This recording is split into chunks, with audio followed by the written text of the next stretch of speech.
Chapter 16. The room Arun had had in a dorm during the first semester of his American education was on the fifth floor of a 14-story block at the edge of the campus.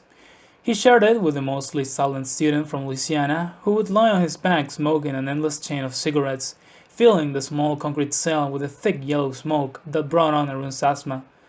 The boy had a coffee mug that bore the legend, "You snooze, you lose," but he used it only to drop ashes in and ignored the message that stared Arun in the face every time he glanced, inadvertently, in his direction.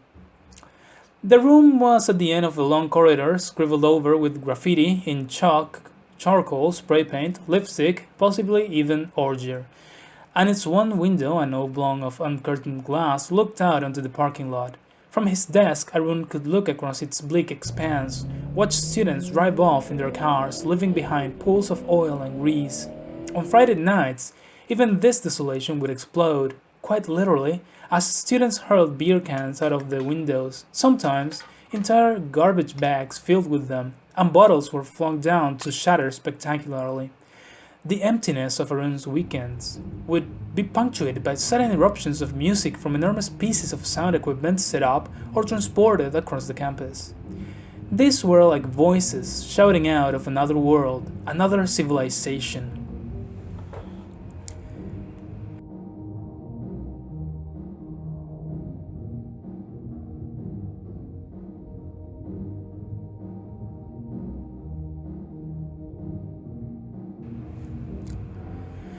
Their very volume created a fence, a barrier separating him from them. They were the bricks of a wall that held him out.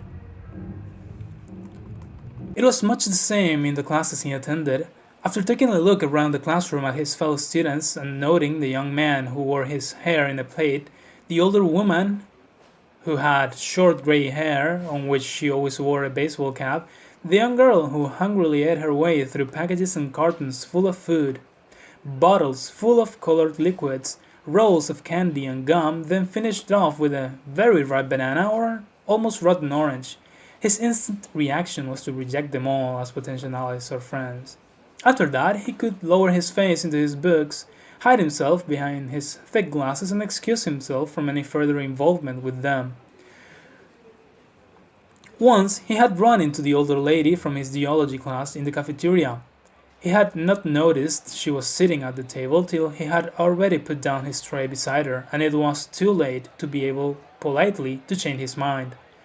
She beamed at him. "I missed today's class," she told him. "Just got back from the med center. Had to go for my checkup." "Oh, are you ill?" he had to ask then. "Cancer," she told him with a professional pride. "Of the cervix. They spotted it on time. I've been regular with my pap smear. And I had chemo. That's when my hair fell out." She put her hand to her head and pulled off the baseball cap, revealing the bald patch beneath it. Arun stood, appalled. But she laughed reassuringly. "It's growing back now, except for this bit here. My husband wants me to wear a wig, but I say, what the hell? I don't care about all that, looking glamorous and such. What I care about is getting me an education." She put her hand on the book bag with pride, as if swearing an oath of allegiance. He doesn't see why. Folks don't always know what the important things in life are, but you know more about that where you come from. She suddenly broadened out to include him. Arun immediately panicked, and the straw in his bottle of coke bent under the pressure of his fingers. As soon as he could, he fled. She had confirmed what it was that filled every cell of his body, a resistance to being included. He resisted even the overtures made by his own countrymen, who had formed a small ghetto on the 13th floor of the dorm where they could concoct the food that they longed for over an illegal hot plate and sing to the tapes of music that were their most precious possessions from home. Arun always managed to have a test to prepare for when they invited him to join them for a meal they had made, and the Bombay film they had found at the local video store. In spite of that, they had generously offered, towards the end of that semester, "You can join us if you like. We're taking a house for the summer. It'll work out cheap if we share." Arun pretended to have other plans. "Not quite finalized," he muttered. He'd let them know. The truth was that he had no plans, only the hope that his time in the US would continue in this manner, that he could always share a cell of a room with a silent roommate who concealed his facial expression behind a screen of smoke, that he would attend lectures where the lecturer never even learned his name, and find food in a cavernous cafeteria where no one tried to sit beside him. It was the first time in his life away from home, away from Mama Papa, his sisters, the neighborhood of old bungalows, dusty gardens, and struggling hedges, where he had grown up, the only town he had ever known.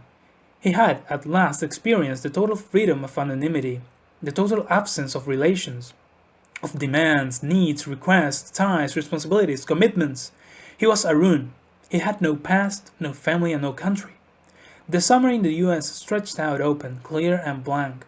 Arun had every intention of keeping it so.